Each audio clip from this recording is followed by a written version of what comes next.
মায়ের কোলে কান্না করছে কোমলমতি শিশু, তবে ওয়ার্ডে নেই কোনো নার্স। চট্টগ্রাম মেডিকেলের শিশু স্বাস্থ্য বিভাগের ৮ নম্বর ওয়ার্ডের চিত্র এটি।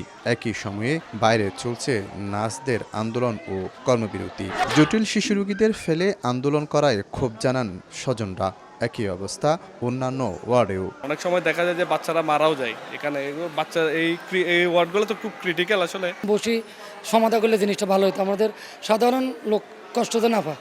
পদায়ন ও সুষ্ঠু নিয়োগের দাবিতে ২০ দিন ধরে চট্টগ্রাম মেডিকেলে চলছে নার্সিং ও মিডওয়াইফারি সংস্কার পরিষদের আন্দোলন। এতে নানা ওয়ার্ডে চিকিৎসা সেবা ব্যাহত হওয়ায় বেড়েছে দুর্ভোগ। আমাদের জন্য রোগীর কষ্ট সেটা আমরা চাই না, তারপরে কিন্তু আমরা কিন্তু ইমার্জেন্সি স্কোয়াড রাখছি।